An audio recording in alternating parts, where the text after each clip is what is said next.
Hi everyone, स्वागत है एक और नए वीडियो में। इस वीडियो में बात करूंगा एमपीटास स्कॉलरशिप फॉर्म 2025 और 26 सेशन का यहां पर प्रारंभ हो चुके हैं। एमपीटास स्कॉलरशिप फॉर्म कैसे आपको भरना है, एससी और एसटी के यहां पर आपका 2025 और 26 सेशन के यहां पर स्कॉलरशिप फॉर्म छात्रवृत्ति फॉर्म यहां पर प्रारंभ हो चुके हैं। फॉर्म भरते समय आपके सामने जो परेशानियां, जो एरर आपके सामने आते हैं, वो क्या क्या एरर हो सकते हैं। 12 नवंबर से फॉर्म भरना प्रारंभ हो चुके हैं, लेकिन फॉर्म भरते समय कुछ प्रॉब्लम आपके सामने, कुछ एरर आपके सामने आ रहे हैं। वो एरर क्या है, क्या इसका समाधान हो सकता है, मैं आपको आगे इस वीडियो में आपको बताने की कोशिश करूंगा। सबसे पहले मैं आपको एक लाइव फॉर्म फिल करके मैं आपको बताऊंगा कि फॉर्म फिल करते समय क्या आपके सामने प्रॉब्लम आ रही है, क्या क्या डॉक्यूमेंट्स आपको इसमें लगने वाले। तो चलिए दोस्तों, बिना किसी देरी के वीडियो करते हैं शुरू। सबसे पहले एमपीटास पोर्टल पर यहाँ पर आपको आ जाना है। इस तरह से आपको कुछ डैशबोर्ड आपको देखने को मिलता है। इसका लिंक मैंने वीडियो के डिस्क्रिप्शन बॉक्स में आपको दे दिया है। अगर कोई स्टूडेंट यूजी और पीजी का है, अगर कोई 12वीं पास करके अभी किसी ने कॉलेज में एडमिशन लिया है, अगर उसने अभी तक एमपीटास स्कॉलरशिप प्रोफाइल नहीं बनाई, सबसे पहले आपको प्रोफाइल यहाँ पर आपको बनाना जरूरी है। उसके बाद ही यहाँ पर आपको स्कॉलरशिप फॉर्म फिल कर पाएंगे। प्रोफाइल बनाने के लिए ये वाला वीडियो आप चेकआउट कर सकते हैं। मैं ऑलरेडी इस वाला वीडियो बना चुका हूँ। मैं प्रोफाइल बना चुके हैं, तो उसके पास में यूजर आईडी और पासवर्ड होगा। उस यूजर आईडी और पासवर्ड से यहाँ पर आपको इसको लॉगिन कर लेना है। तो सबसे पहले यहाँ पर आपको यूजर आईडी यहाँ आपको डाल देना है। उसके बाद में जो पासवर्ड आपने बनाया था वो पासवर्ड यहाँ आपको डालना है। उसका जो कैप्चा आपको दे रखा वो कैप्चा यहाँ आपको फिल करना है। उसके बाद सिंपली आपको लॉगिन कर लेना है। क्या आपको इस तरह से कुछ इंटरफेस आपको देखने को मिलेगा। तो स्कॉलरशिप फॉर्म फिल करने के लिए सबसे पहले क्या करना है, यहाँ पर आप देख सकते हैं कि इस तरह से आपको डैशबोर्ड आपको देखने को मिलता है। लिखा कि पीएमएस मतलब कि पोस्ट मैट्रिक स्कॉलरशिप, और इसी पे यहाँ पर आपको क्लिक कर देना है। जैसे यहाँ पर आपको एप्लीकेशन अप्लाई वाले ऑप्शन पे आपको सिंपली करना है क्लिक। उसके बाद में 2025 और 26 में उनका फर्स्ट ईयर में एडमिशन है। 12वीं पास करके कोई स्टूडेंट ने यूजी में एडमिशन लिया है, चाहे बीए, बीएससी, बीकॉम या फिर बीबीए। अगर किसी ने ग्रेजुएशन करके कोई एमए, एमएससी, एमकॉम या फिर आपका एमबीए में एडमिशन को लेता है, या फिर आपका बीएड में कोई एडमिशन लेता है, तो उसको यहाँ पर आपको फ्रेश आपको सिलेक्ट करना होता है। तो यहाँ पर आप देख सकते हैं, यहाँ पे लिखा है यदि आप समान एडमिशन वर्ष मतलब कि शैक्षणिक सत्र प्रथम वर्ष में अप्लाई करना चाहते हैं, यहाँ पर आपको एप्लीकेशन टाइप में यहाँ पर आपको फ्रेश आपको सिलेक्ट करना है। ठीक है, अभी आप जब फॉर्म फिल यहाँ पर करेंगे तो उसमें यहाँ पर आपको इंटरमीडिएट आपको लिखा आ रहा है। ठीक है, इंटरमीडिएट मतलब ये है कि आपको फर्स्ट ईयर को स्किप करके आपको सेकंड ईयर में एडमिशन आपको होता है। ठीक है, अभी इस तरह से एरर आ रहा है, तो कहीं ना कहीं ये एरर जब तक आपको ठीक नहीं होगा, हो सकता है उसके बाद में यहाँ पर आपका फ्रेश का ऑप्शन आएगा। उसके बाद आप स्कॉलरशिप के लिए अप्लाई कर पाएंगे। एडमिशन ईयर में सबसे पहले यहाँ पर आपको 2025-26 आपको सेशन आपको देखने को मिल जाएगा। उसके बाद में आपको एप्लीकेशन टाइप में यहाँ पर आपको फ्रेश लिखा होना चाहिए। ठीक है, रिन्यूअल और इंटरमीडिएट नहीं, यहाँ पर आपको फ्रेश लिखा होना चाहिए। उसके बाद यहाँ पर आपको फॉर्म फिल कर पाएंगे।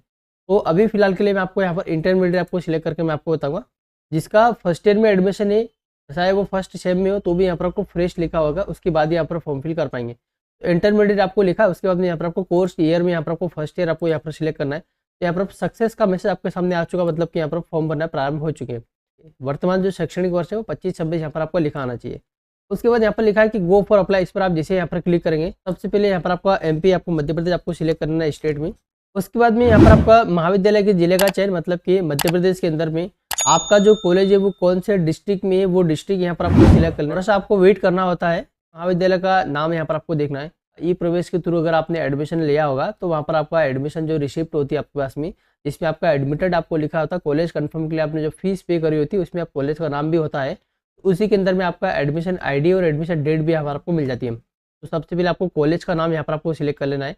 जो भी आपका कॉलेज का नाम है, वो कॉलेज का नाम यहाँ पर आपको सिलेक्ट कर लेना है। आपको प्रॉपर आपको कॉलेज का नाम यहाँ पर चेक करना है। उसके बाद ही आप लोग डालना है, क्योंकि कई बार क्या होता है, कॉलेज का जो लास्ट का जो कोड होता है, कई बार एक यूनिवर्सिटी होती है, कॉलेज बहुत सारे होते हैं, लेकिन नाम भी बहुत सारे होते हैं। लेकिन क्या होता है कि आपको जो ब्रांच है वो अलग अलग ब्रांचेस में आपका एडमिशन होता है। तो आपको कॉलेज का जो कोड है, इंस्टीट्यूट कोड है, उसको कंफर्म कर लेना है कॉलेज से।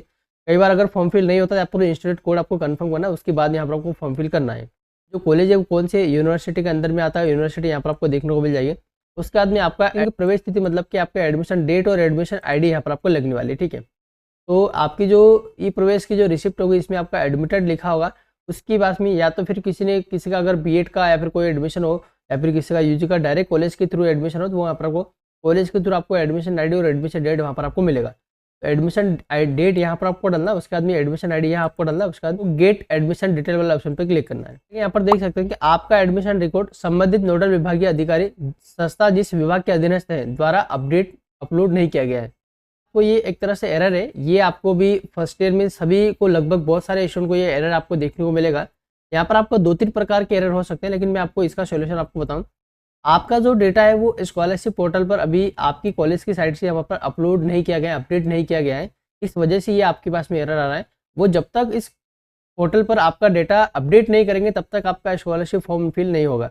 आपको डायरेक्ट कॉलेज में आपका विजिट करना है, कॉलेज वाले आपका डेटा अपडेट करेंगे, उसके बाद आपका स्कॉलरशिप फॉर्म फिल होगा। दूसरा एरर आपके सामने ये आ सकता है, यहाँ पर देख सकते हैं कि your OTR number is not registered with एमपीटास, please go to profile section and registered your OTR then come to apply. तो यहाँ पर आपका अगर फर्स्ट ईयर में आप स्कॉलरशिप फॉर्म फिल करें तो यहाँ पर आपको ये एरर भी आपको देखने को मिल सकता है, क्योंकि अभी नए रिसेंटली जो नया अपडेट आया उसके अंदर में आपको एमपीटास पोर्टल में यहाँ पर आपको OTR अपडेट करना जरूरी है। OTR अपडेट करने के लिए सबसे पहले क्या करना होता है, यहाँ पर आपको माई प्रोफाइल वाले ऑप्शन में आना है। यहाँ पर लास्ट में आपको लिखा है कि अपडेट OTR, जैसे इस पर क्लिक करेंगे OTR नंबर यहाँ आपको डालना है, उसके बाद अपर ID यहाँ आपको डालना है, उसके बाद सर्च आपको करना है, आपका नाम यहाँ पर आपको देखने को मिल जाएगा।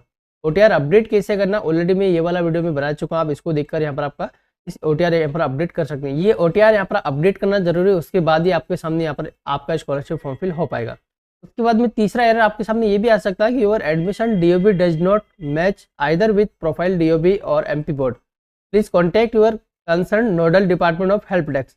तो यहाँ पर आपका एक एरर ये भी हो सकता है कि आपका जो डेट ऑफ बर्थ है वो एमपीटास पोर्टल पर आपका सही होता है, लेकिन कॉलेज डिपार्टमेंट की तरफ से, कॉलेज की साइड से आपका डेटा एमपीटास पोर्टल पर उन्होंने गलत अपडेट वहाँ पर कर दिया गया है। इस वजह से ये प्रॉब्लम आती है, क्योंकि कई बार कॉलेज वाले क्या आते हैं आपके पोर्टल पर यहाँ पर आपकी डेट ऑफ बर्थ या फिर आपकी कैटेगरी भी वहाँ पर आपका गलत अपडेट कर देते हैं।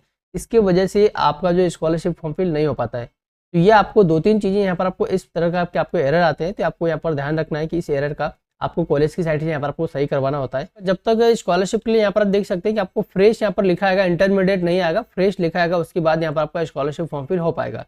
तो यहाँ पर आपको अभी हो सकता है एक तरह से टेक्निकल इशू भी हो सकता है, या फिर हो सकता है कि आपको यहाँ पर आपका नोडल विभाग के द्वारा आपका डेटा वहाँ पर अपडेट नहीं किया गया। 2 कारण हो सकते हैं, लेकिन फिलहाल के लिए अगर मैं बात करूँ तो यहाँ पर आपका इंटरमीडिएट की जगह आपको फ्रेश लिखा आना चाहिए, और इसकी जगह वर्तमान शैक्षणिक वर्ष यहाँ पर 25-26 यहाँ पर आपको लिखा आना चाहिए।